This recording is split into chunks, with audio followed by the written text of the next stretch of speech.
സോണിയാഗാന്ധിയിലേക്ക് പോറ്റിയെന്ന ഈ ആരോപണ വിധേയനെ പ്രതിയെ കൊണ്ടുപോയത് ആരാണ്, എന്തിനാണ്, അതിന് കോൺഗ്രസ് മറുപടി പറയേണ്ടതെന്ന ചോദ്യം എം വി ഗോവിന്ദൻ മാസ്റ്റർ ഉന്നയിച്ചു. അതിൻ്റെ വിശദാംശങ്ങളുമായി പി വി കുട്ടൻ കൂടി നമ്മോടൊപ്പം ഉണ്ട്. പി വി കുട്ടൻ, എന്തൊക്കെയാണ് ഗോവിന്ദൻ മാസ്റ്റർ എന്ന് ചോദിച്ചത്?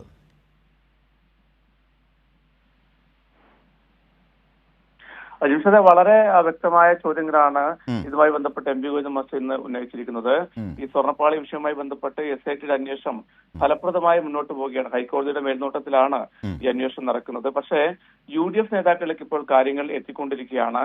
രണ്ട് പ്രധാനപ്പെട്ട പ്രതികൾ സോണിയാഗാന്ധിയെ കണ്ടത് എങ്ങനെയെന്നുള്ള കാര്യം കോൺഗ്രസ് നേതാക്കൾ വ്യക്തമാക്കണം. അതായത് സ്വർണം കടത്തിയെന്ന് പറയുന്നതും ഇത് വാങ്ങിയെന്ന് പറയുന്ന ആളും എങ്ങനെയാണ് സോണിയാഗാന്ധി, അതീവ സുരക്ഷാ സംവിധാനങ്ങളുള്ള സോണിയാഗാന്ധിയുടെ വീട്ടിൽ എങ്ങനെ എത്തി എന്നുള്ള കാര്യം കോൺഗ്രസ് നേതാക്കൾ വ്യക്തമാക്കുന്നത്. ഇത് കഴിഞ്ഞ ദിവസവും എം വി ഗോവിന്ദൻ മാസ്റ്റർ ഈ ചോദ്യം ചോദിച്ചതാണ്. അതോടൊപ്പം തന്നെ അടൂർ പ്രകാശും, ഇന്നത്തെ UDF കൺവീനർ അടൂർ പ്രകാശും ആന്റോ ആന്റണി MP ഈ പ്രതികൾക്കൊപ്പം പോയതും ആ ഒരു സാഹചര്യം കൂടി വ്യക്തമാക്കേണ്ടതുണ്ട്. ഇതിനൊക്കെ അടൂർ പ്രകാശും ആന്റോ ആന്റണിയും മാത്രം മറുപടി പറഞ്ഞാൽ പോരാ, കോൺഗ്രസിന്റെ പ്രധാനപ്പെട്ട നേതാക്കൾ തന്നെ മറുപടി പറയേണ്ട ഒരു കാര്യമാണ്. പക്ഷെ ആ മറുപടി പറയാൻ ഇവർ തയ്യാറാവുന്നില്ല. അതോടൊപ്പം തന്നെ ഈ അന്വേഷണം കോൺഗ്രസ് നേതാക്കളിലേക്ക് എത്തുന്ന ഒരു ഘട്ടമാകുമ്പോൾ SITയെ വിശ്വാസമില്ല എന്നുള്ളൊരു നിലപാടിലേക്കാണ് കോൺഗ്രസ് നേതാക്കൾ പോകുന്നത്.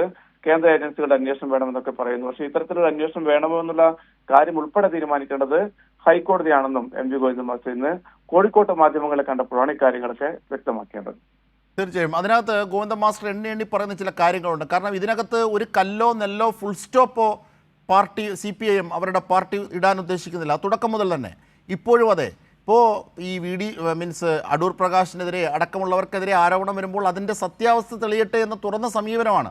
പക്ഷേ അപ്പോഴും ഈ ഫോട്ടോയുടെ അടിസ്ഥാനത്തിൽ, ഈ കൂടിക്കാഴ്ചയുടെ അടിസ്ഥാനത്തിൽ 2 തവണ കണ്ടത്, ആന്റോ ആന്റണി MPക്കൊപ്പം കണ്ടത്, അടൂർ പ്രകാശിനൊപ്പം കണ്ടത്, അതിലെ സംശയം ക്ലിയർ ചെയ്യേണ്ടത് കോൺഗ്രസ് തന്നെയാണ്. ഇതാണ് ഗോവിന്ദൻ മാഷ് പറഞ്ഞത്. വളരെ ആരോഗ്യപരമായിട്ടും നിഷ്പക്ഷമായിട്ടുള്ള പ്രതികരണമാണ് ആ അർത്ഥത്തിൽ പുരോഗമിച്ചത്, അല്ലേ കുട്ടൻ? അതെ, വളരെ കൃത്യമായി. അതായത് വളരെ സ്വാഭാവികമായ ചോദ്യങ്ങളാണ് എം വി ഗോവിന്ദൻ മാസ്റ്റർ ഉന്നയിക്കുന്നത്, CPIMന്റെ നേതാക്കളൊക്കെ ഉന്നയിക്കുന്നത്. കാരണം നമുക്കറിയാം, സോണിയാഗാന്ധിയുടെ വസതിയിലേക്ക് ഒരു സാധാരണ രീതിയിൽ അങ്ങ് കോൺഗ്രസിന്റെ പ്രധാനപ്പെട്ട നേതാക്കൾക്ക് പോലും സാധാരണ രീതിയിൽ കടന്നു ചെല്ലാൻ വേണ്ടി പറ്റില്ല. ആ ഒരു സ്ഥലത്താണ് ഇത്തരത്തിൽ ഈ കേസിലെ 2 പ്രധാനപ്പെട്ട പ്രതികൾ അവിടെ എത്തുന്നതും അതൊരു ഫോട്ടോകളിലൊക്കെ നമുക്ക് ആ കാര്യങ്ങളൊക്കെ വ്യക്തമാണ്. ആ ഒരു അടുപ്പമൊക്കെ നമുക്ക് വ്യക്തമാവുന്നുണ്ട്. അതിന് കൂടെ അടൂർ പ്രകാശും ആന്റോ ആന്റണിയും ഉണ്ട്. അപ്പോൾ സ്വാഭാവികമായി ഇതുമായി ബന്ധപ്പെട്ട ചോദ്യങ്ങൾ ഉയർന്നു വരും.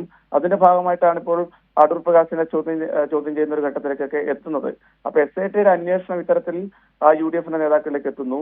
ആ ഘട്ടത്തിൽ ഈ അന്വേഷണത്തെ തള്ളിപ്പറയുകയും ഈ ഒരു നിലപാടിനെതിരെ മറ്റൊരു തരത്തിലുള്ളൊരു നിലപാട് സ്വീകരിക്കുന്ന കോൺഗ്രസ് നേതൃത്വം. അപ്പോൾ ഇതിനകത്ത് സ്വാഭാവികമായി വരുന്ന ചോദ്യങ്ങൾക്കകത്ത് മറുപടി പറയേണ്ട ബാധ്യത കോൺഗ്രസിന്റെ പ്രധാനപ്പെട്ട VD സതീശൻ ഉൾപ്പെടെയുള്ള നേതാക്കൾക്കുണ്ട്. പക്ഷെ അത് കൃത്യമായി അത്തരമൊരു ഉത്തരം നൽകുന്നില്ല എന്നുള്ളതാണ്. അതിനെയാണ് CPIM നേതാക്കൾ ചോദ്യം ചെയ്യുന്നത്.